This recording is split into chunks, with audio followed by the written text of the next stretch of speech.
अल्हम्दुलिल्लाहि रब्बिल आलमीन वस्सलातु वस्सलामु अला अशरफिल अंबियाइ वल मुरसलीन व अला आलिहि व अस्हाबिहि व मन तबिअहुम बि इहसानिन इला यौमिद्दीन। अम्मा बअदु फ़अऊज़ु बिल्लाहि मिनश शैतानिर रजीम। बिस्मिल्लाहिर रहमानिर रहीम। तबारकल्लज़ी बियदिहिल मुल्कु व हुवा अला कुल्लि शैइन क़दीर। सदक़ल्लाहुल अज़ीम। सूरतुल मुल्क कुरान करीम की 67 नंबर सूरत है और यहाँ से 29वें पारे का आगाज़ हो रहा है। नुज़ूली तरतीब के एतबार से ये सूरत 77वें नंबर पर है और मक्की सूरत है। 30 आयात और 2 रुकू पर मुश्तमिल है।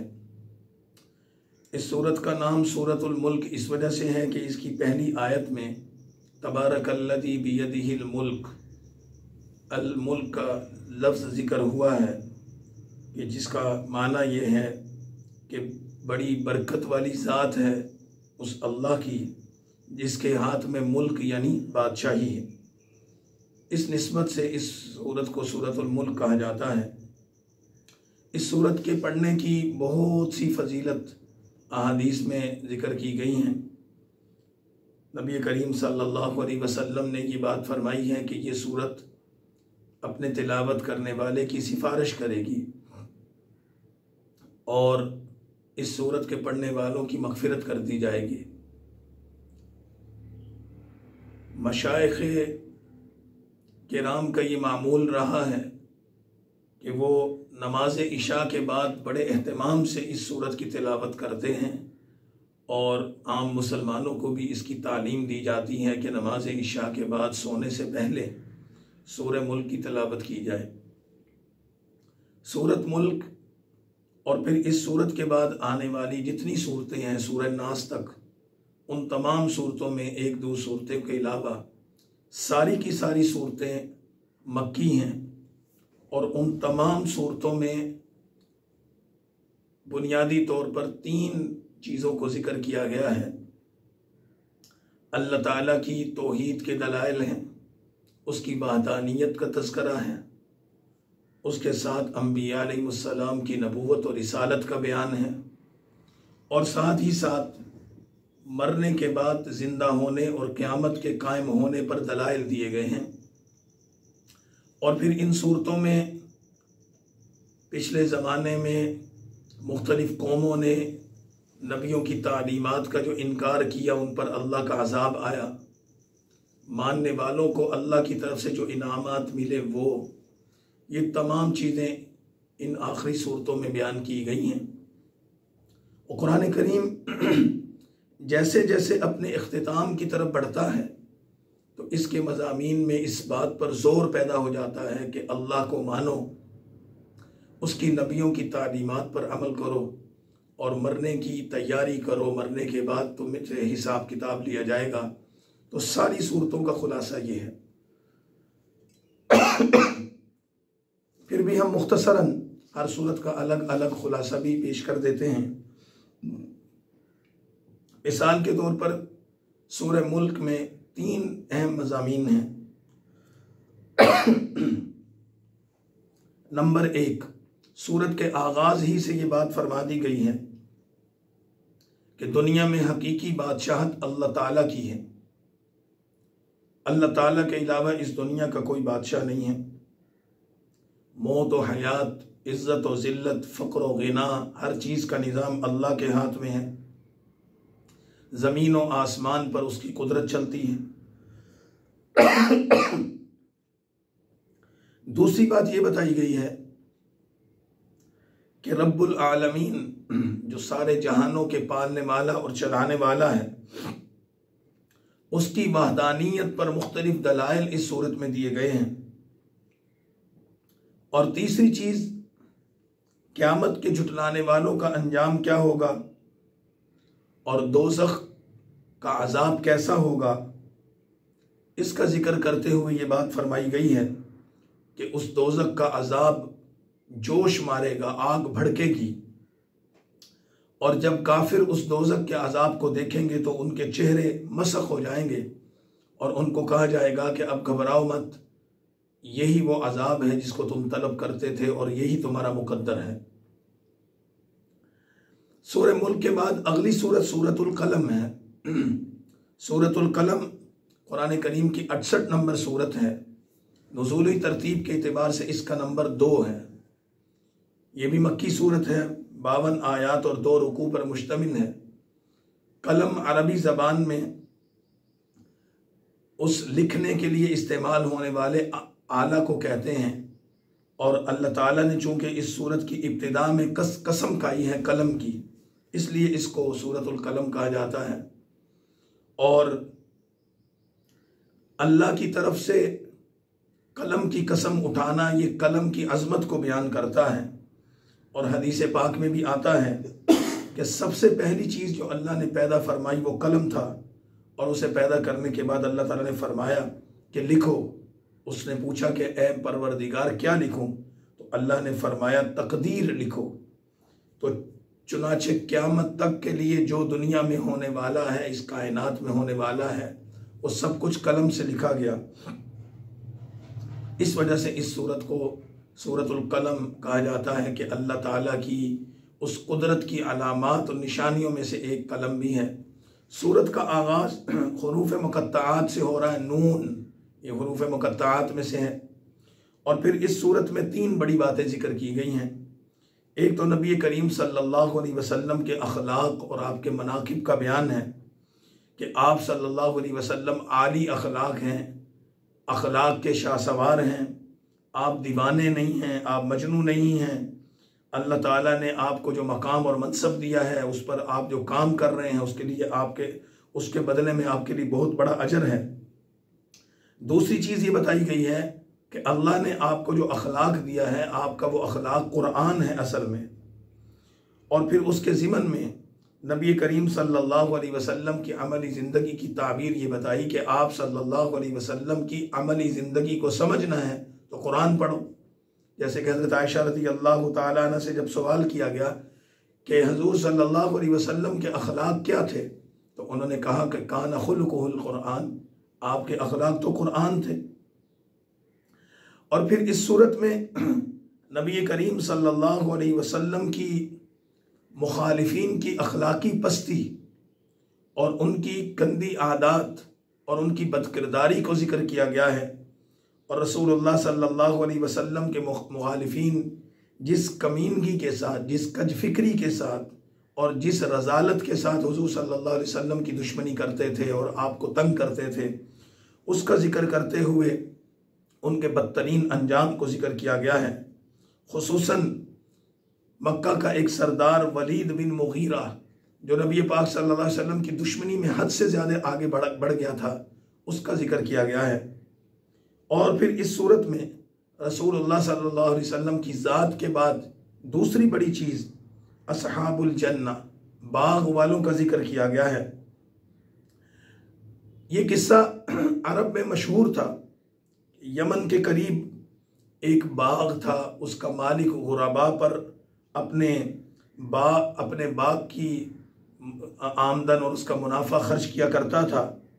लेकिन जब वो मर गया तो उसकी औलाद ने उसकी सखावत के इस दरवाजे को बंद कर दिया और ये बहाना करके कि हमारी तो अपनी ज़रूरियात पूरी नहीं होती, मसाकीन और मोहताजों को देना बंद कर दिया। तो अल्लाह ताला फरमाते हैं कि उन्होंने जब खल्क़े खुदा से ताउन करना बंद कर दिया तो अल्लाह ताला ने उनके बाग को तबाह कर दिया। इस किस्से में ये सबक दिया गया है कि लोगों को अपने माल और दौलत को अल्लाह के रास्ते में खर्च करना चाहिए और बुखल से काम नहीं लेना चाहिए। सदका करने से माल में बरकत पैदा होती है, बुखल करने से माल में कमी होती है। और फिर ये सूरत मुत्तकीन के अंजाम को बताती है कि दुनिया में तक़वे का रास्ता इख्तियार करने वालों को अल्लाह ताला की तरफ से क्या क्या नेमतें मिलने वाली हैं। और फिर ये सूरत ये सवाल करती है कि क्या दुनिया में इस्लाम लाने वाले और कुफ्र करने वाले क्या बराबर हो सकते हैं? तो उसका जवाब नफ़ी में है कि अल्लाह के नज़दीक दोनों बराबर नहीं हो सकते। तीसरी बड़ी चीज़ इस सूरत में क़यामत के हवाले से ये बताई गई है कि जिस दिन पिंडली खोल दी जाएगी और सजदे के लिए बुलाए जाएंगे तो सजदा न कर सकेंगे। ये पिंडली खोल देना क्या चीज़ है? ये कुरान करीम के उन अजायबात में से है कि जिसकी मुराद और जिसका माना और जिसका मफहूम अल्लाह ही जानता है, अल्लाह के अलावा कोई नहीं जानता। जिसको हम कहते हैं कि ये कुरान करीम की वो आयात हैं जिनके हक़ाइक़ व मारिफ़ को अल्लाह ताला से के अलावा कोई नहीं जानता। हमारा ईमान उस पर है कि ये अल्लाह का कलाम है और अल्लाह ताला ने उसमें ज़िक्र फरमाया है।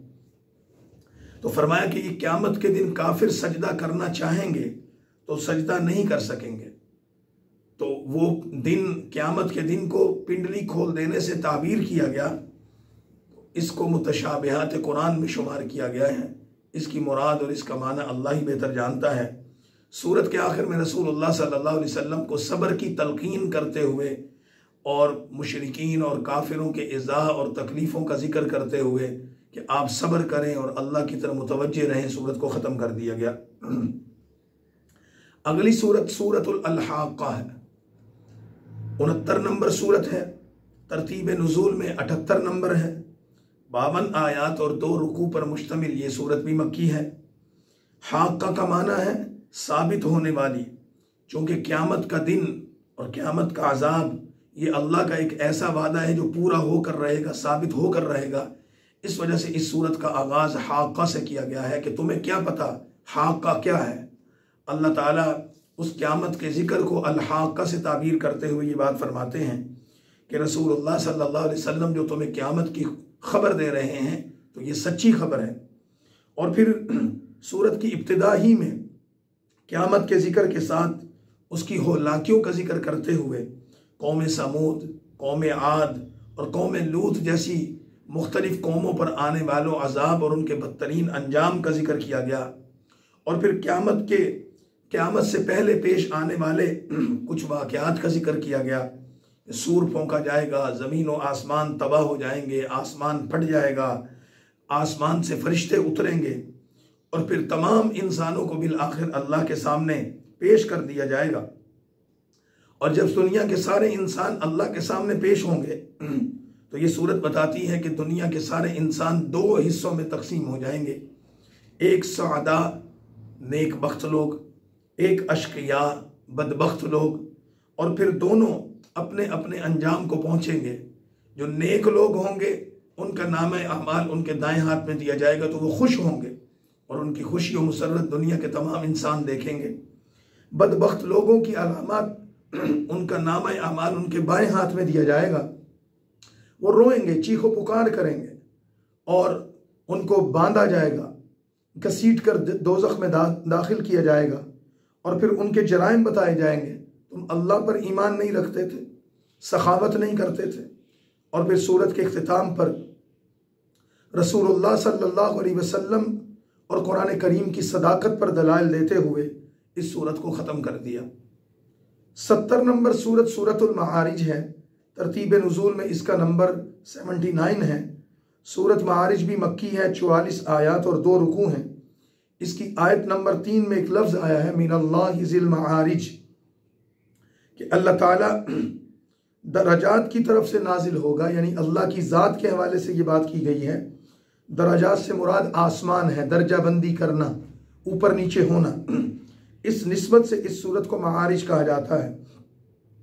सूरत की इब्तिदा में ये बात बताई गई है कि काफिर रसूलुल्लाह सल्लल्लाहु अलैहि वसल्लम का मजाक उड़ाते थे और आप जब उनको अजाब और क़यामत की बात बताते तो वो इसका इस्तेहज़ा करते। तो इस सूरत में क़यामत के मंजर कशी करते हुए बताया गया है कि मुजरिमों का क़यामत के दिन क्या हाल होगा और फिर ज़मीन व आसमान कैसे ख़त्म हो जाएंगे और फिर अल्लाह ताला अपने बंदों को अपने सामने खड़ा करके जब उनसे हिसाब लेगा तो उसकी कैफियत क्या होगी। और फिर इस सूरत में इंसान की फितरत और उसकी तबीयत के हवाले से बात की गई है कि इंसान बड़ा हरीस है, तकलीफ पहुँचे तो चीखता चिल्लाता है, नेमत हासिल हो तो तकब्बुर और फ़ख्र करने लगता है, माल मिल जाए तो बुखल करने लगता है। और फिर इसके साथ ही साथ कुछ लोगों के औसाफ जिक्र किए गए जो ईमान वाले हैं। फरमाया कि हकीकी लोग मुसल्लीन जिनकी तारीफ़ की गई, नमाज पढ़ने वाले, उन नमाज पढ़ने वालों लोगों की 8 सिफात बयान की गई। नमाज की पाबंदी करते हैं, अल्लाह ताला ने जो माल दिया है उस माल को खर्च करते हैं, नमाज के ज़रिए अल्लाह का हक अदा करते हैं, हिसाब किताब यानी क़यामत के दिन की तस्दीक करते हैं, इबादत और इताअत में अल्लाह ताला से डरते हैं, ज़िना और जिनसी गलाज़तों से अपने आप को बचाते हैं, सिर्फ हलाल पर इक्तिफ़ा करते हैं, अमानतें अदा करते हैं, आहद को पूरा करते हैं, ख़यानत नहीं करते, बददयानती नहीं करते। नंबर 7, हक और अदल के साथ गवाही देते हैं। और नंबर 8, वो अपने औकात में नमाज अदा करते हैं, नमाज़ों को ज़ाया नहीं करते। तो फरमाया कि जिन लोगों के अंदर ये सिफ़ात पाई जाती हैं, ये लोग जन्नतों में दाखिल होंगे। और उन पर अल्लाह की नेमतों का जिक्र करते हुए फरमाया कि जब किसी कौम ने दीन के बारे में तसाहुल और तगाफुल का रास्ता इख्तियार कर लिया, तो फिर अल्लाह ताला ने उस कौम को इस दुनिया से ख़त्म फरमाकर उनकी जगह नए लोग पैदा फरमा दिए। तो इस वजह से इन औसाफ को पैदा करना चाहिए ताकि अल्लाह हमारी नस्लों को बाकी रख सके। और फिर इस सूरत में नसाह फरमाते हुए और आखिरत का जिक्र करते हुए इसको मुकम्मल कर दिया गया। अगली सूरत सूरत नूह है। कुरान करीम में उसका नंबर 71 और नुज़ूली तरतीब में भी वो 71 ही नंबर पर है। ये सूरत भी मक्की है, 28 आयात और 2 रुकू पर मुश्तमिल है और मशहूर पैगम्बर हज़रत नूह अलैहिस्सलातु वस्सलाम से मंसूब है, क्योंकि तकरीबन इस पूरी सूरत में हज़रत नूह अलैहिस्सलातु वस्सलाम का बयान किया गया है कि हज़रत नूह अलैहिस्सलाम अल्लाह के वो पैगम्बर थे जिनको शेखुल अंबिया भी कहा जाता है, क्योंकि इनकी उम्र दुनिया के तमाम नबियों से ज़्यादा थी। कुरान करीम ने बताया है कि हज़रत नूह अलैहिस्सलातु वस्सलाम तकरीबन 950 साल तो अपनी कौम को दीन की दावत देते रहे। उस सूरत में उनका तारुफ करवाते हुए इब्तिदा ही में ये बता दिया कि हज़रत नूह ने अपनी कौम को ये कहा था कि अल्लाह के सामने तौबा और इस्तिग़फ़ार करो, और इस्तिग़फ़ार के 4 फ़वाइद बताए थे। अल्लाह तुम पर बारिश बरसाएगा, तुम्हें माल और औलाद देगा, तुम्हारे रिज़्क़ में फरामानी देगा, तुम्हारे लिए ज़मीन पर नहरें जारी कर देगा। और उस अल्लाह ताला का तारुफ करवाते हुए ये बताया था कि आसमान को पैदा करने वाला, चाँद और सूरज को चमकाने वाला अल्लाह है, उसकी इबादत करो और इन बुतों की इबादत ना करो। लेकिन कौम ने बुत परस्ती से तौबा ना की और हज़रत नूह को दुख दिया, जुल्म किया। नतीजे में हज़रत नूह अलैहिस्सलाम की बद्दुआ के नतीजे में ये पूरी कौम हलाक हो गई, बर्बाद हो गई। सैलाब आया जिसमें हज़रत नूह अलैहिस्सलाम का बेटा भी बह गया। और फरमाया कि अल्लाह ताला ने हज़रत नूह अलैहिस्सलाम की दुआ पर ईमान वालों को दुनिया में बाकी रखा और रूए ज़मीन से हर काफिर का नाम व निशान मिटा दिया। ये आने वाले लोगों के लिए भी इबरत है। अगली सूरत सूरतुल जिन है। कुरान करीम में इसका नंबर 72 और नुज़ूली तरतीब में इसका नंबर 40 है। 28 आयात और 2 रुकू पर मुश्तमिल ये सूरत भी मक्की है। चूँकि इस सूरत के आगाज़ ही में जिन्नात का जिक्र है, उस मुनासिबत से इस सूरत को सूरतुल जिन कहा जाता है कि जिन्नात भी इंसानों की तरह अल्लाह की शरीयत के अहकामात के मुकल्लिफ हैं और उन जिन्नात में भी मोमिन भी हैं और काफिर भी हैं। और नबी करीम सल्लल्लाहु अलैहि वसल्लम के बारे में ये बात बता दी गई कि जैसे आप इंसानों की तरफ नबी बनाकर भेजे गए हैं, इसी तरह आप जिन्नात की तरफ नबी बनाकर भेजे गए हैं। और सूरत का आगाज़ इन बातों से किया गया है कि जिन्नात ने अल्लाह के नबी से कुरान सुना और कुरान सुनकर वो इस पर ताज्जुब करने लगे। कुरान की फसाहत और बलागत ने उन पर असर किया और बिलाखिर वो कुरान पर ईमान लाए।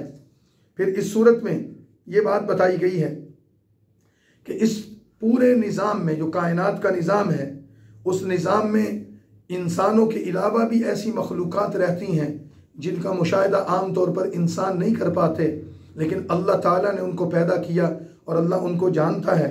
जैसे कि जिन्नात का निज़ाम है, उनकी भी एक ज़िंदगी है, उनके यहाँ भी शादियाँ हैं, निकाह हैं, बच्चे हैं, औलादें हैं, रिज़्क़ का निज़ाम है और उनका निज़ाम ज़िंदगी है। तो अल्लाह ताला ये फरमाते हैं कि जिन्नात भी अल्लाह की मखलूक हैं। और फिर हज़ूर सल्लल्लाहु अलैहि वसल्लम की ज़िंदगी में जो वाक़यात पेश आए उस तरफ ये सूरत इशारा करती है कि आप सल्लल्लाहु अलैहि वसल्लम जिन्नात की तरफ तशरीफ़ ले गए, उनको दावत दी और उन्होंने आपकी दावत पर लब्बैक कहा और इस्लाम कबूल किया। और फिर सूरत के इख्तिताम में ये बात बताई गई है कि आप सल्लल्लाहु अलैहि वसल्लम ने अल्लाह के हुक्म के मुताबिक इंसानों को ईमान और तौहीद की दावत दी और अपने बारे में ये फरमाया कि मेरा आना सिर्फ बुलाने के लिए, पुकारने के लिए है, दावत के लिए है। मैं अपनी ज़ात का भी कोई नफ़ा नुकसान नहीं रखता। क्या मैं तुम्हें नफ़ा नुकसान दूंगा? लिहाजा मैं अल्लाह की तरफ तुम्हें मुतवज्जे करता हूँ। हर नफ़े और नुकसान का मालिक अल्लाह है, लिहाजा तुम अल्लाह पर ईमान लाओ। 73 नंबर सूरत अल मुज़म्मिल है और नुज़ूली तरतीब में इसका नंबर 3 है। कुरान करीम की सूरत अल मुज़म्मिल मक्की सूरत है, 20 आयत और 2 रुकू पर मुश्तमिल है। इस सूरत की पहली आयत में या अय्युहल मुज़म्मिल, नबी करीम सल्लल्लाहु अलैहि वसल्लम को एक लक़ब से पुकारा गया है कि जिसका माना है ए कपड़े में लिपटने वाले। आप सल्लल्लाहु अलैहि वसल्लम ने चादर लपेट रखी थी जब ये सूरत नाजिल हुई, इस वजह से इसको सूरह मुज़म्मिल कहा जाता है। इस सूरत में रसूलुल्लाह सल्लल्लाहु अलैहि वसल्लम की ज़िंदगी के मुख्तलिफ पहलुओं का बयान है। आप सल्लल्लाहु अलैहि वसल्लम की इबादत, अल्लाह की तरफ तवज्जो, आपकी इताअत, आपका क़याम और तिलावत और आपकी मुजाहिदे वाली ज़िंदगी, इन तमाम चीज़ों को जिक्र करके आपको अल्लाह ताला की तरफ से मोहब्बत और प्यार के अंदाज में खिताब करते हुए फरमाया गया है कि आप अपने आप को इबादत में इतना थका देते हैं, कुछ आराम भी किया करें। रात को नमाज में तवील क़याम करना, क़याम के साथ साथ लंबे रुकू और सजदे करना, यह रसूलुल्लाह सल्लल्लाहु अलैहि वसल्लम की आदत मुबारका थी, जिससे आपके कदमों में वरम आ जाता था। तो अल्लाह ताला ने फरमाया कि कुछ वक्त इबादत करें, कुछ वक्त आप सल्लल्लाहु अलैहि वसल्लम आराम करें। और फिर इसमें यह हिकमत बताई कि रात की इबादत रूहानी तरक्की का ज़रिया है और आराम जिस्म की सहूलत के लिए ज़रूरी है। और इसके बाद फिर फरमाया कि रसूलुल्लाह सल्लल्लाहु अलैहि वसल्लम को कि हम अनकरीब आप पर कुछ आयात और कुछ चीज़ें नाजिल करेंगे जो बहुत भारी होंगी। भारी होने से मुराद कुरान करीम है, जिसके अंदर एक हैबत है, जलाल है। इसका तहम्मुल करना ये रसूलुल्लाह सल्लल्लाहु अलैहि वसल्लम की ज़ात के साथ ही ख़ास था।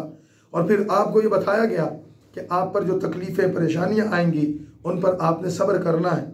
और फिर इस सूरत के आखिर में ईमान वालों को कुछ सहूलियात दी गई।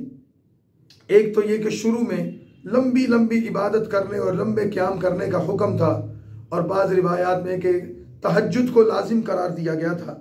लेकिन अब ये फरमाया कि ईमान वालों पर तहज्जुद फ़र्ज़ नहीं है, बल्कि वो नफिल है। पढ़ोगे तो बहुत अजर और सवाब है और बहुत नफ़ा है, और अगर नहीं पढ़ोगे तो गुनाह नहीं है।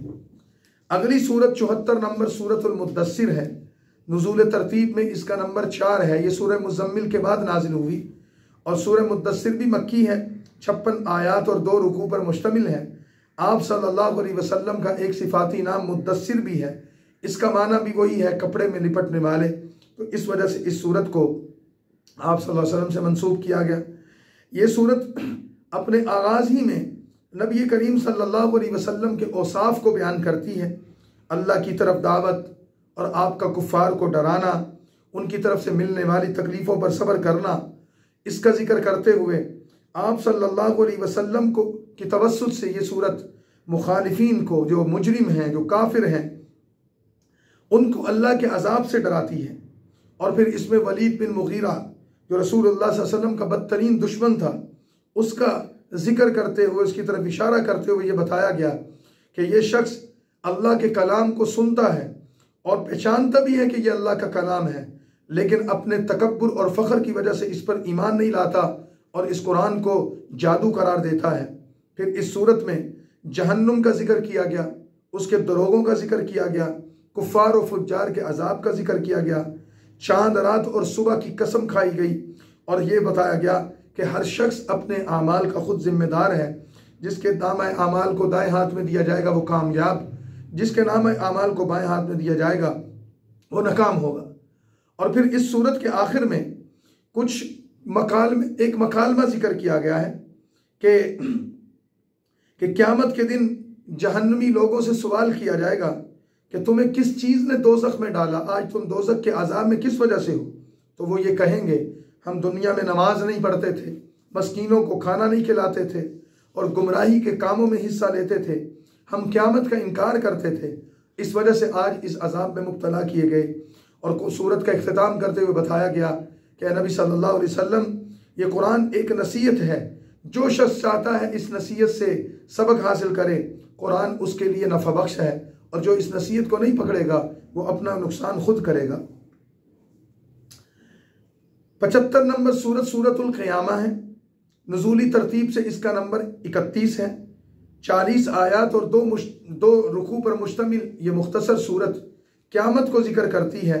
चूँकि इस सूरत में तकरीबन सारा जिक्र क़यामत का है, इस वजह से इसको सूरत क़यामत कहा जाता है। इस सूरत का मरकज़ी मौजू यही है कि मरने के बाद ज़िंदा होंगे, क़यामत के अज़ाब, क़यामत के मसाइब, क़यामत की मुश्किलात और इंसान की जो क़यामत के दिन हालत होगी, ये सूरत क़यामत के दिन की उन कैफियत को जिक्र करती है। और फिर इस सूरत के इब्तिदा में अल्लाह ताला ने हशर के कायम होने पर कुछ चीज़ों को बयान किया। मिसाल के तौर पर नफ्स की अक़साम जिक्र की गई हैं कि इंसान का नफ्स 3 तरह का होता है। ये सूरत बताती है इंसान का नफ्स अम्मारा है। नफ्स अम्मारा से वो नफ्स है जो इंसान को बुरे कामों की तरफ माइल करता है। दूसरा नफ्स लव्वामा है, वो है जो इंसान को गुनाहों पर मलामत करता है। और एक नफ्स मुतमइन्ना है, वो है कि जो इंसान को नेकी पर आमादा करता है और गुनाहों से मुतनफ़िर करता है। तो फरमाया कि आखिरत में तो हर शख्स का नफ्स उसे मलामत ही करेगा। हाँ, दुनिया में भी जिन लोगों का ज़मीर बेदार होता है उनका नफ्स उनको मलामत ज़रूर करता है। एक इंसान जब गुनाह करता है, गलती करता है, तो उसके अंदर से आवाज़ आती है कि तुमने ये गलत किया। और जिन लोगों का ज़मीर मर जाता है और उनका अंदर ख़त्म हो जाता है, तो वो गुनाह की लज्जतों में पड़े रहते हैं और उनको अंदर से कोई मुतवज्जे करने वाला भी नहीं होता। फिर इस सूरत में ये बात भी बताएगी कि देखो अल्लाह ने इंसान को अपनी कुदरत से कैसे पैदा किया है। अल्लाह की कुदरत का शाहकार जिक्र करते हुए फरमाया कि मिसाल के तौर पर तुम्हारी एक उंगली और इस उंगली पर जो अल्लाह ने नक्शो निगार बनाए हैं, जिसको हम फिंगरप्रिंट कहते हैं, तुम्हारे हाथ की ये लकीरें और तुम्हारी उंगलियों का ये फिंगरप्रिंट, ये अल्लाह ने तुम्हें दिया। दुनिया में अरबों खरबों लातादाद इंसान हैं और हर इंसान का फिंगरप्रिंट उससे मुख्तलिफ है। ये अल्लाह की कुदरत का शाहकार है कि उसने एक छोटे से हाथ के एक हिस्से पर एक ऐसा नक्श बनाया जो दुनिया के दूसरे तमाम इंसानों से मुख्तलिफ है, जो तुम्हारी शख्सियत को पहचानने में मदद देता है। और फरमाया कि जब तुम क़यामत के दिन ज़िंदा होकर हमारे सामने आओगे तो हम तुम्हारा ये फिंगरप्रिंट भी तुम्हें वापस करेंगे। ऐसा नहीं होगा कि हाथ तुम्हारा होगा और फिंगरप्रिंट किसी और का आ जाएगा, ऐसा नहीं होगा। तो कुरान करीम की ऐसी कितनी ही हकीकतें हैं, उसके इंकिशाफात हैं जो कुरान करीम के मौजूदा होने को जाहिर करते हैं। और फिर इस सूरत में क़यामत की हौलनाकियों और उसकी अलामतों को जिक्र करते हुए कुरान करीम की इस सूरत में हिफ्ज़ कुरान के हवाले से भी बात की गई। नबी करीम सल्लल्लाहु अलैहि वसल्लम को ये बताया गया इस कुरान को नाजिल अल्लाह ने किया है, इस कुरान को आपके सीने में महफूज अल्लाह रखेगा, आप इसको भूल नहीं सकेंगे, अल्लाह इसकी हिफाजत करेगा। और आप सल्लल्लाहु अलैहि वसल्लम के बारे में बताया कि आप सल्लल्लाहु अलैहि वसल्लम इस कुरान की वजह से अपने आप को मुशक्क़त में न डालें। जो कुछ आपकी ज़बान से निकलता है, जो कुछ आप बोलते हैं, आप अल्लाह के हुक्म से बोलते हैं।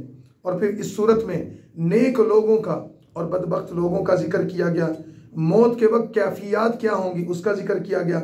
और फिर सूरत के आखिर में हशर के मैदान के क़यामत के कायम होने का जिक्र करते हुए इसको मुकम्मल कर दिया गया। अगली सूरत सूरतुल इंसान है, उसको सूरतुल दहर भी कहते हैं। 76 नंबर और नुज़ूली तरतीब के एतबार से 98 नंबर। ये सूरत मदनी है, रसूलुल्लाह सल्लल्लाहु अलैहि वसल्लम के मदीना हिजरत कर जाने के बाद नाजिल हुई थी। 31 आयात और 2 रुकू इस सूरत में मौजूद हैं। चूँकि इस सूरत के शुरू में ही इंसान का जिक्र है, हल अता अलल इंसान, इस वजह से इसको सूरतुल इंसान भी कहते हैं। और चूँकि इस सूरत में इंसान की निस्बत से जो ज़माना और जो वक्त गुजर रहा है उसका भी जिक्र है, इस वजह से इसको दहर कहते हैं। दहर अरबी ज़बान में ज़माने को कहते हैं। मज़ामीन के एतबार से अगरचे ये सूरत मदनी है, लेकिन मफ़हूम और माना के एतबार से तकरीबन ये सूरत मक्की सूरतों वाला मजमून रखती है कि इस सूरत के आगाज़ ही से जन्नत की नेमतों का और दोज़ख के अजाब का जिक्र किया गया है। आप सल्लल्लाहु अलैहि वसल्लम फजर की नमाज में आम तौर पर इस सूरत को तिलावत किया करते थे। और इस सूरत में काफिरों के लिए जो अजाब है और शुक्रगुजारों के लिए अल्लाह ताला की अजीम शान जो नेमतें हैं, एक लंबी फहरिस्त उसकी यहाँ जिक्र की गई है। और फिर सूरत के आखिर पर रसूलुल्लाह सल्लल्लाहु अलैहि वसल्लम को सब्र की तलकीन करते हुए कि मसाइब और परेशानियों में घबराना नहीं, अल्लाह पर तवक्कुल और भरोसा करना है और आपको अल्लाह ताला तरक्की अता फरमाएगा। ये मसाइब और मुसीबतें ये आपकी रूहानी तरक्की का ज़रिया हैं। और सूरत के आखिर में मुशरिकीन को सख्त तंबीह करते हुए कहा गया है कि अगर हम चाहें तो तुम्हें अभी एक लम्हे में ख़त्म कर दें, तुम्हारी जगह नए इंसान पैदा कर दें, लेकिन अल्लाह तुम्हें मोहलत देता है कि अल्लाह पर ईमान लाओ, तौबा कर लो। 29वें पारे की आखिरी सूरत कुरान करीम की तरतीब में 77वें नंबर पर है और नुज़ूल एतबार से 33वें नंबर पर है, सूरतुल मुरसलात है। 50 आयत और 2 रुकू पर यह मुश्तमिल। इसकी पहली ही आयत में वल मुरसलात उर्फ़ा, इन अल्फाज की वजह से इस सूरत का नाम सूरतुल मुरसलात रखा गया है और इससे मुराद हवाएं हैं। अल्लाह ताला ने दुनिया में चलने वाली मुख्तलिफ हवाओं का जिक्र किया है। कभी हवा नरम चलती है, कभी तेज़ चलती है, कभी आंधी की शक्ल और तूफ़ान की शक्ल इख्तियार करती है, कभी हवा में ठंडक होती है, कभी हवा में गर्मी होती है। तो इस सूरत में 5 कस्में खाई गई हैं। उन 5 कस्मों का जिक्र करने के बाद फिर कुर्ब क़यामत की निशानियाँ जिक्र की गई हैं कि सितारे बेनूर कर दिए जाएंगे, आसमान को तोड़ दिया जाएगा, पहाड़ टुकड़े टुकड़े हो जाएंगे। और अल्लाह ताला ने ये फरमाया कि जो अल्लाह के रसूल आने थे वो अपने वक्त मुकर्रर पर आ गए। और फिर यौमुल फ़स्ल यानी क़यामत के दिन को अल्लाह ने यौमुल फ़स्ल कहा क्योंकि इस दिन मखलूक के दरमियान अदल व इंसाफ पर मबनी फ़ैसला होगा, इस वजह से उसको फ़ैसले का दिन करार दिया। और फिर 10 बार मुसलसल इस बात का तकरार किया गया वैलुन यौमइदिन लिल मुकज़्ज़िबीन, जो लोग क़यामत का इनकार करते हैं उनके लिए हलाकत है। और फिर इसमें इंसानों के मुख्तलिफ ग्रोहों को जिक्र किया गया। एक वो जो साबिकीन है, गुजर चुके, अल्लाह का अजाब उन पर आया। एक वो है जो मुखातिबीन हैं, जो इस वक्त मौजूद हैं, कुरान उनसे खिताब कर रहा है। और फिर इसके साथ साथ मरने के बाद जिंदा होने के हालात का जिक्र करते हुए मुकज़्ज़िबीन और मुत्तकीन, ईमान वालों और काफिरों के अच्छे और बुरे अंजाम का जिक्र करते हुए अल्लाह ताला ने सूरत के आखिर में दोबारा मुजरिमों को तंबीह की कि अल्लाह पर ईमान लाओ, नहीं लाते तो फिर दुनिया की ज़िंदगी में तुम ये थोड़ा बहुत खा पी लो, मज़े कर लो, और इसके बाद फिर अल्लाह का अजाब है जो तुम्हें पकड़ेगा और अल्लाह ताला की पकड़ से तुम बच नहीं सकोगे। आगे 30वें पारे का आगाज़ है जो कुरान करीम का आखिरी पारा है और उसकी पहली सूरत जो कुरान करीम की 78 नंबर सूरत है और नुज़ूली इतबार में 80 नंबर है, वो सूरतुन नबा है। इस सूरत में 40 आयत और 2 रुकू हैं।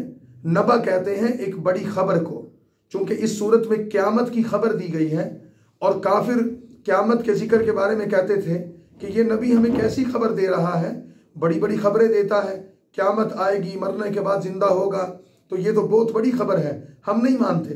तो इस एतबार से इस सूरत का आगाज़ किया गया कि अम्मा यतसाअलून अनिन नबइल अज़ीम, कि ये एक बहुत बड़ी खबर यानी क़यामत के बारे में आपसे सवाल करते हैं। तो मुशरिकीन के सवाल के जवाब में इनको बता दो कि क़यामत कायम होकर रहेगी और क़यामत को कौन कायम करेगा। फिर इस सूरत में कुदरत इलाहिया के दलाइल जिक्र किए गए, जन्नत और दोज़ख का जिक्र किया गया, दुनिया में इंसान को जो कुछ मयसर है, सोने के लिए नींद, रिज़्क़ कमाने के लिए दिन की रोशनी, चाँद सूरज और सितारे, रिज़्क़ के मौक़े, और फिर अल्लाह ताला की बेशुमार नेमतें जिक्र करते हुए फरमाया जो अल्लाह ये सारा निज़ाम तुम्हें दे सकता है वो क़यामत का दिन भी कायम करेगा, ऐसी अदालत भी कायम करेगा जिसमें अदल और इंसाफ से फैसले होंगे। और फिर उसके नतीजे में 2 ठिकानों का जिक्र किया गया, एक दोज़ख का ठिकाना है जो काफिरों के लिए है, एक जन्नत का ठिकाना है जो मोमिनीन के लिए है। और काफिर जब क़यामत के दिन अल्लाह के फरिश्तों को सफ़ दर सफ़ देखेंगे, अल्लाह के अर्श को देखेंगे और अल्लाह ताला अपने जाहो जलाल के साथ इंसानों के सामने आएंगे, तो फरमाया कि उस दिन काफिर ये कहेंगे कि या लैतनी कुन्तु तुराबा, काश आज मैं मट्टी हो जाता, मेरा वजूद ख़त्म हो जाता और मुझे इस वक्त का सामना न करना पड़ता। फरमाया उस वक्त तुम्हारी ये हसरत और तुम्हारा ये अफसोस तुम्हारे किसी काम नहीं आएगा। 30वें पारे की दूसरी सूरत सूरतुन नाज़िआत है। कुरान करीम में इसका नंबर 79 है और इसकी तरतीब नुज़ूल में नंबर 81 है। सूरह नाज़िआत 46 आयत और 2 रुकू पर मुश्तमिल मक्की सूरत है और इसका वजह तस्मिया सूरतुन नाज़िआत के शुरू में पहला लफ्ज़ वन नाज़िआत गरक़ा है। वन नाज़िआत में इसके इब्तिदा में अल्लाह ताला ने फरिश्तों का जिक्र किया है जो इंसान की रूह को निकालते हैं, आसमानों पर ले जाते हैं, अल्लाह की बारगाह में पहुंचाते हैं। फिर उसमें अच्छे लोगों की रूह निकालने वाले फरिश्ते अलग हैं, बद लोगों की रूह निकालने वाले फरिश्ते अलग हैं। उनका जिक्र करके क़यामत के अहवाल जिक्र किए, 5 किस्म के फरिश्तों के साथ क़यामत के हालात जिक्र किए और फरमाया कि क़यामत को झुटलाने वालों को क्या पता कि उनके साथ क्या होने वाला है। मिसाल देते हुए फरमाया कि जो लोग क़यामत का और मरने के बाद ज़िंदा होने का इनकार कर रहे हैं वो ज़रा फ़िरऔन की ज़िंदगी पर गौर करें। दुनिया में कितना मस्त था, बादशाह था, अपने आप को कहता था अना रब्बुकुमुल आला, सबसे बड़ा खुदा मैं हूँ। लेकिन फिर अल्लाह ने उस फ़िरऔन को पकड़ा और उसको निशान इबरत बना दिया। तो ये अहमक लोग ये नहीं सोचते जो अल्लाह इतनी मजबूत छत आसमान की तरह बना सकता है, जो रात और दिन का निज़ाम कायम कर सकता है, जो ज़मीन का फर्श बिछा सकता है, पहाड़ों को मेखे बनाकर ज़मीन पर गाड़ सकता है, क्या वो अल्लाह इन काफिरों को दोबारा जिंदा नहीं कर सकता? और फिर ये सूरत नेक और बद लोगों का अंजाम बताती है। नेक लोगों को जन्नत की नेमतें मिलेंगी। नेक कौन है? फरमाया कि जो अल्लाह से दुनिया में डरता है। और दोज़ख का अजाब काफिरों को होगा। वो बदबख्त कौन है? जो दुनिया में अल्लाह से नहीं डरता है। तो लिहाजा ये सूरत इस बात पर ख़त्म होती है कि क़यामत का इनकार करने वाले जिस दिन क़यामत को देखेंगे तो उनको पता चलेगा कि वो तो दुनिया में कुछ वक्त रह कर आए हैं, जिंदगी तो असल में अब शुरू हुई। 80 नंबर सूरत सूरह अबसा है, नुज़ूल तरतीब में इसका नंबर 24 है और ये सूरत 42 आयात पर मुश्तमिल है। सूरह अबसा के इब्तिदा में एक वाक़या की तरफ इशारा है, क्योंकि इस सूरत के इब्तिदा में इसका पहला लफ्ज़ ही अबसा व तवल्ला है। नबी करीम सल्लल्लाहु अलैहि वसल्लम के बारे में कि आपके एक सहाबी थे हज़रत अब्दुल्ला बिन मक्तूम, उम्मे मक्तूम रज़ी अल्लाह तआला अन्हु, नाबीना थे। हुजूर काफिर सरदारों के साथ बैठकर उनसे बातचीत कर रहे थे कि ये नाबीना साहबी आ गए, गरीब आदमी थे। तो रसूलुल्लाह सल्लल्लाहु अलैहि वसल्लम को पुकारने लगे। अल्लाह के नबी सल्लल्लाहु अलैहि वसल्लम का उनका इस बेवक्त बुलाना और बेमौका आना बुरा लगा। इससे आपके चेहरे पर कुछ नागवारी के असरात आए कि ये काफिर लोग सरदार बैठे हैं, मैं इनको दावत दे रहा हूँ तो ये मेरी बात पहले ही नहीं सुनते, तो अब्दुल्ला बिन मक्तूम क्यों आ गए? इनको इस वक्त नहीं आना चाहिए था। तो इस सूरत के इब्तिदा में अल्लाह ताला ने अपनी शान के मुताबिक नबी करीम सल्लल्लाहु अलैहि वसल्लम को तंबीह फरमाई कि आपको अपने सहाबी पर इस तरह नागवारी का इजहार नहीं करना चाहिए था। ये आपके जानिसार, फिदाकार, आप पर ईमान लाने वाले, आपकी तवज्जो के ज़्यादा हकदार हैं। और जो शख्स, जो सरदार आपके पास बैठे थे तो वो लोग तो आपकी बात नहीं सुनते तो ना सुने, आप अपने लोगों को इनकी वजह से नाराज ना करें। हज़रत अब्दुल्ला बिन मक्तूम रज़ी अल्लाह ताला जब हुजूर सल्लल्लाहु अलैहि वसल्लम की खिदमत में आया करते थे तो हुजूर उनको देखते तो फरमाया करते थे, ये वो बंदा है जिसकी वजह से अल्लाह ने मुझे तंबीह फरमाई थी। तो फिर आप उनसे फरमाते कि हाँ भाई कोई काम है तो बताओ, मैं क्या करूँ तुम्हारी खिदमत। तो इतनी मोहब्बत फरमाते। तो फिर हुजूर सल्लल्लाहु अलैहि वसल्लम ने उनको ये एजाज़ भी दिया कि 2 सफ़रों में नबी करीम सल्लल्लाहु अलैहि वसल्लम मदीना से रवाना हुए तो 2 मरतबा आपने अपनी जगह पर उनको मदीना का हाकिम मुकर्रर फरमाया, बावजूद इसके कि वो नाबीना थे। फिर ये सूरत कुरान करीम की सदाकत की भी दलील है, हकानियत की भी दलील है कि अल्लाह ताला अपने नबी को अपनी शान के मुताबिक तंबीह फरमा रहे हैं, जिसको आम लफ्ज़ में हम कहेंगे कि अल्लाह ताला अपने नबी को डांट रहे हैं, आपको ऐसा नहीं करना चाहिए था। तो हुजूर ने वो आयत भी इस उम्मत के सामने पेश कर दी। अगर ये कलाम आपका अपना बनाया हुआ होता तो आप सल्लल्लाहु अलैहि वसल्लम कम अज़ कम ये सूरत तो लोगों के सामने पेश ना करते। तो फिर ये कुदरत के तकवीनी दलाइल को बयान करती है। इंसान को कैसे पैदा किया, एक नुतफ़े से, फिर उसको जवान किया, उसको आज़ाद दी, उसको ताकत दी। इंसान को जो नेमतें अता की गई उसके खाने पर गौर करो, कैसे खाना पैदा होता है। बीज ज़मीन में जाता है, उससे पौधा निकलता है, उससे फल और फूल पैदा होते हैं, तरकारियाँ पैदा होती हैं, इंसान उसको खाता है, फिर वो खाना फना हो जाता है, ख़त्म हो जाता है। फरमाया जैसे ये ज़मीन कभी आबाद होती है, कभी वीरान होती है, फिर आबाद होती है, ज़िंदा हो जाती है, इसी तरह क़यामत के दिन नफ्सा नफ्सी का आलम होगा। कोई अपने भाई, कोई बहन, कोई बाप और कोई बेटी और कोई बीवी को नहीं याद रखेगा, हर शख्स अपनी फ़िक्र में होगा। उस क़यामत को याद करो। जो अल्लाह इस ज़मीन को मुर्दा से ज़िंदा कर सकता है वो अल्लाह तुम्हें क़यामत के दिन दोबारा ज़िंदा भी करेगा। और फिर इस सूरत के आखिर में 2 लोगों का जिक्र कर दिया। एक वो होंगे वुजूहुन यौमइज़िन मुस्फ़िरा, उनके चेहरों पर खुशी होगी और वो अपने अमाल से खुश होंगे, जन्नत उनके सामने होगी। दूसरे वो लोग होंगे ये जिनके चेहरों पर अल्लाह ताला की लानत की वजह से स्याही फैल चुकी होगी और धुआं धुआं चेहरा होगा, फुटकार पड़ चुकी होगी और दोज़ख उनके सामने होगी और उनके चेहरों की हालत बता देगी कि ये दोज़खी लोग हैं। अगली सूरत सूरत तकवीर है, 81 नंबर सूरत है, नुज़ूल तरतीब में 7 नंबर है, मक्की सूरत है, 29 आयात हैं और इस सूरत में इज़ा शम्सु कुव्विरत, सूरज के जवाल पजीर होने, उसके लपेट दिए जाने और उसके ख़त्म कर देने का जिक्र है, यानी क़यामत की होलनाकियों को ये सूरत बयान करती है। इस सूरत के आगाज़ में बता दिया गया जब क़यामत कायम होगी तो इस कायनात का रंग ही बदल जाएगा, हर चीज़ ज़ेरो ज़बर कर दी जाएगी। वो तमाम चीज़ें बता दी कि सूरज, चाँद, सितारे, पहाड़, समुंदर, हर चीज़ ख़त्म हो जाएगी। ये सूरत क़यामत के मनाजिर को बयान करती है और उसके साथ ही फिर रसूलुल्लाह सल्लल्लाहु अलैहि वसल्लम की और कुरान करीम की सदाकत को बयान करती है। और इसमें अल्लाह ताला ने 4 कस्में खाकर ये बात फरमाई है कि कुरान की हक़ानियत और नबी करीम सल्लल्लाहु अलैहि वसल्लम की नबूवत और रिसालत को बयान किया है और ये बताया कि तुम इस नबी को दीवाना और मजनू कहते हो। ये दीवाना या मजनू नहीं है, माअज़ल्लाह, ये तो अल्लाह का नबी है, अल्लाह का कलाम इस तक आया और ये अल्लाह का पैगम्बर और रसूल अल्लाह के पैगाम को तुम तक पहुँचाता है। और सूरत का इख्तिताम इस नसीहत पर किया गया कि ये कुरान शैतान मरदूद का कलाम नहीं, ये तो एक नसीहत है, जो चाहे इससे सबक हासिल करे। अगली सूरत सूरतुल इन्फितार है। ये सूरत 19 आयात पर मुश्तमिल है और इसका मजमून भी तकरीबन वही है जो सूरतुल तकवीर का है कि इसके आगाज़ में इज़ा समाउन फतरत, आसमान के फटने का जिक्र है। क़यामत के कायम होते हुए दुनिया में जो तगय्युरात और तब्दीलियाँ होंगी और जो दुनिया में तबाही होगी उसका जिक्र है। और फिर मोहब्बत वाले अंदाज में इंसानों से शिकवा किया गया है, मा गर्रका बिरब्बिकल करीम, तुम्हारे रब से तुम्हें किस चीज़ ने बेखबर कर दिया, तुम्हें उसने पैदा किया, तुम्हें आज़ाए दिए, तुम्हें हुस्न दिया, दुनिया में तुम्हें लाकर तुम्हें अपनी नेमतों से नवाजा, तो तुम उस रब से ही गाफिल हो गए। फिर फरमाया कि 2 तरह के इंसान हैं, एक नेक और एक बुरे, हर एक के साथ किरामन कातिबीन यानी 2 फरिश्ते मुकर्रर किए गए हैं जो उनके नेकियों और गुनाहों को नोट कर रहे हैं और क़यामत के दिन उनका अमालनामा उनके सामने पेश कर दिया जाएगा। और फिर फरमाया कि फुज्जार हों या अबरार हों, नेक या बुरे, क़यामत के दिन उनके सामने सब कुछ आ जाएगा।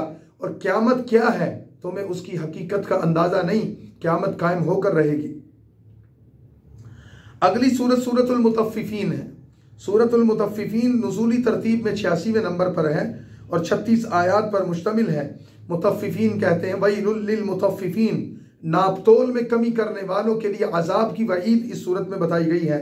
इस सूरत में इस्लाम के बुनियादी अकायद से बहस की गई है और खुसूसन क़यामत के अहवाल और उसकी होलनाकियों का जिक्र करते हुए ये बात फरमाई गई है कि जो लोग दुनिया में नापतोल में कमी करते हैं उनके लिए क़यामत के दिन सख्त अजाब होगा। और फिर इसके साथ ही ये बात भी फरमाई गई है कि इस सूरत में जो लोग ऐसे हैं कि अपने लिए जो चीज़ पसंद करते हैं लोगों के लिए, अपने भाई के लिए वो पसंद नहीं करते, इसकी मजम्मत की गई। लोगों के लिए वही पसंद करो जो अपने लिए पसंद करते हो, एक में यार रखो, जो अपने आप को पसंद है लोगों को भी वो दो। इसी तरह जो ऐब जोई करने वाले लोग हैं और जो लोग दूसरों के हुकूक अदा नहीं करते, उन सब के लिए ये सूरत वईद बयान करती है।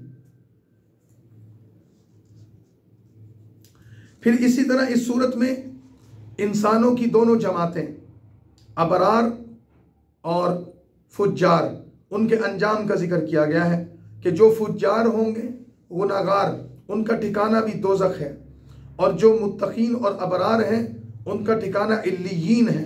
फिर उनको जन्नत की जो नेमतें मिलेंगी, जो उसके मशरूबात मिलेंगे और अल्लाह ताला के जो इनामात मिलेंगे वो सारे जिक्र किए गए। और इसके साथ फिर इस सूरत में इसके इख्तिताम पर बताया गया है कि जो लोग दुनिया में अल्लाह के नेक बंदों का मजाक उड़ाते थे उन लोगों के चेहरे क़यामत के दिन स्याह हो जाएंगे। और दुनिया में जो लोग नेक लोगों का मजाक उड़ाते, ईमान वालों का, दीनदारों का मजाक उड़ाते, क़यामत के दिन मामला उलट होगा, फिर इन बदबख्त लोगों का मजाक उड़ाया जाएगा। ये क़यामत का जिक्र करते हुए सूरत को मुकम्मल कर दिया गया। अगली सूरत सूरतुल इंशिकाक है और इंशिकाक 25 आयात पर मुश्तमिल है। नुज़ूली तरतीब से के एतबार से इसका नंबर 83 है और इस सूरत की पहली आयत में इज़ समा उनशक्कत, आसमान के फट जाने का जिक्र है। और ये 4 सूरतें होगी। सूरत तकवीर है, इन्फितार, मुतफ़िफ़ीन और इंशिकाक। इन चारों सूरतों में एक ही तरह का मजमून है कि क़यामत का कायम होना, आसमान का फट जाना, सूरज का फट जाना और फिर क़यामत से पहले जो होलनाक हालात पेश आएंगे, उन तमाम चीज़ों का जिक्र किया गया। फिर इस सूरत में 3 कसमें खाकर ये बात बताई गई कि तुम्हारी एक हालत ये है कि तुम दुनिया में हो, फिर तुम्हारी एक हालत ये है कि तुम कब्रों में चले जाओगे, और फिर तुम्हारी एक हालत ये होगी कि अल्लाह ताला तुम्हें दोबारा फिर जिंदा करेंगे। और फिर इस सूरत में ये बताया गया कि 2 तरह के लोग होंगे, एक अजाब में और दूसरे अजाब से महफूज। जिनके नाम अमाल को दाएं हाथ में दिया जाएगा वो नेक होंगे, अजाब से महफूज होंगे। जिनका नाम अमाल बाएं हाथ में दिया जाएगा वो बद होंगे और वो अजाब में मुब्तला किए जाएंगे। अगली सूरत सूरतुल बुरूज है। इस सूरत में 22 आयात हैं और ये सूरत कुरान करीम में 85वें नंबर पर आई है और नुज़ूली तरतीब के एतबार से इसका नंबर 27 है। सूरतुल बुरूज का नाम वस्समाइ ज़ातिल बुरूज, बुर्ज, एक किस्सा जिक्र किया है कि चूँकि इस सूरत में आसमान पर जो बुर्ज हैं अल्लाह ताला ने कायम किए हैं, उन बुरूज की निस्बत से अल्लाह ताला ने इस सूरत को सूरतुल बुरूज कहा है। इस सूरत की इब्तिदा में अल्लाह ताला ने 3 कसमें खाई। एक, आसमान की कसम जिसमें बुर्ज है। नंबर 2, क़यामत की कसम जिसका वादा किया गया है, और हाजिर होने वालों और जो हाजिर क़यामत के दिन किए जाएंगे उनकी कसम खाकर फिर एक वाक़या जिक्र किया। मुख्तसर वाक़या ये है कि पिछले ज़माने में एक शख्स था और वो मुख्तलिफ उलूम जानता था, साहिर था, जादूगर था। तो उसने अपने वक्त के बादशाह को कहा कि मुझे कोई नौजवान दे दो, बच्चा दे दो जिसको मैं ये उलूम सिखा दूँ मेरे मरने के बाद, ताकि ये उलूम महफूज रहे। तो वो बच्चा उसके पास उलूम सीखने के लिए आता, तो ये काफिर था, साहिर था, जादूगर था, उसको उलूम सिखाता। तो वो बच्चा जब उसके पास से निकलता तो रास्ते में एक जगह एक राहिब से मुलाकात हुई, वो मुसलमान था और हज़रत ईसा अलैहिस्सलाम का पैरोकार था। उसने उसको कहा कि मैं तुझे कुछ चीज़ ना बताऊं, तो उसने उसको अल्लाह के दीन की दावत दी। तो ये बच्चा रोज़ाना जादूगर के पास जाकर जादू सीखता और उस राहिब के पास आकर दीन सीखता। अब ये कंफ्यूज हो गया कि उसका दीन अच्छा है या इसका दीन अच्छा है।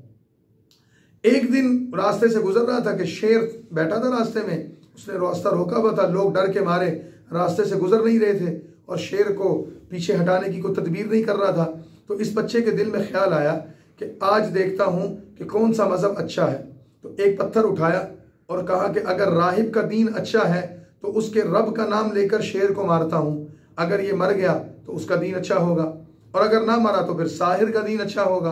तो जब उसने ये कदम उठाया तो शेर मर गया। तो इस बच्चे की धाक लोगों पर बैठ गई और उसने उस राहिब के दीन का ऐलान कर दिया। बादशाह को जब पता चला कि ये तो बेदीन हो गया, बुत परस्ती छोड़ दी, जादू टूना छोड़ दिया, तो उसने उसको कत्ल करने का मंसूबा बनाया। अब बच्चे को कत्ल करने की जो तदबीर करते वो नाकाम होती। मसलन उसको पहाड़ पर ले जाकर कोशिश की कि धक्का दे दें, तो जो लोग उसको पहाड़ पर लेकर गए, जलजला आया, वो लोग खुद मर गए। तो इसी तरह कुछ और तदबीरें की गई, लेकिन वो बच्चा उनके हाथ से ना मरा। तो उस बच्चे ने उनको ये कहा कि अगर तुम मुझे मारना चाहते हो तो तुम मेरे रब का नाम लेकर ये तीर मुझ पर चलाओ तो मैं इससे मर जाऊंगा। तो बादशाह ने अल्लाह का नाम लेकर वो तीर उस पर चलवाया, वो तीर उसकी कनपटी पर लगा और वो बच्चा शहीद हो गया। तो कौम के लोग जो उस बच्चे के मोतकिद हो गए थे, मंजर देख रहे थे, तो उन्होंने भी उस बच्चे की शहादत पर अल्लाह की तौहीद का इकरार कर लिया और कलमा शहादत पढ़ ली। तो बादशाह इस बात पर बहुत नाराज हुआ और उसने कहा कि तुमने मेरे मजहब को छोड़ दिया, मैं तुम्हें कत्ल करवा दूंगा। उसके लिए बादशाह ने खंदके के खोदने का फैसला किया और खंदके खोद कर तमाम मुसलमान हो जाने वालों को उन खंदकों में डाला और उसमें डालकर उनको आग लगाकर उनके जिस्मों को जला दिया। तो इस सारे वाक़या को कुरान करीम ने यहाँ जिक्र किया है और फरमाया कि वो लोग जो अस्हाबुल उखदूद थे उनका वाक़या जिक्र किया कि उन पर जुल्म किया गया और वो लोग उनको जलाकर तमाशा देख रहे थे। लेकिन ईमान वालों को तो अल्लाह ताला ने इस दुनिया में उस आजमाइश में डाला और वो जन्नत में दाखिल हो गए, लेकिन उनका मजाक उड़ाने वाले काफिर ऐसे अजाब में मुब्तला होंगे कि कभी उससे छुटकारा नहीं पा सकेंगे। और फिर इस सूरत में ईमान वालों और काफिरों का मवाजना करते हुए फरमाया गया, इन्न बत्श रब्बिका लशदीद, कोई काफिर अल्लाह की पकड़ से नहीं बच सकेगा। और कुरान करीम की अजमत को बयान करते हुए बताया कि ये लोहे महफूज पर लिखी हुई किताब है जो अल्लाह ने नबी करीम सल्लल्लाहु अलैहि वसल्लम पर नाजिल की है। और अल्लाह इस किताब में पिछली उम्मतों के किस्से जिक्र करके बताता है कि अगर पिछली उम्मतों के नाफरमान अल्लाह के अजाब से नहीं बच सके तो इस दुनिया में आने वाले मुस्तकबिल में लोग भी अल्लाह की पकड़ से नहीं बच सकेंगे। अगली सूरत सूरत तारिक है, 17 आयात हैं। और इस सूरत में चूंकि उसकी पहली आयत में अत्तारिक एक सितारे की का जिक्र है जो आसमान पर चमकता है, उसकी कसम खाई गई है। इस सूरत में यह बताया गया है हर इंसान पर अल्लाह ने निगरानी करने के लिए फरिश्तों को मुकर्रर कर रखा है और वो उसके मुहाफिज भी हैं, निगरान भी हैं।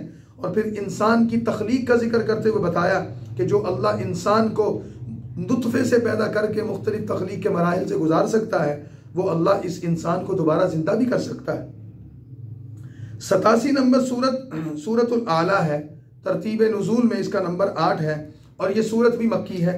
इसमें 19 आयात हैं और इस सूरत में सब्बिहिस्म रब्बिकल आला का लफ्ज़ है।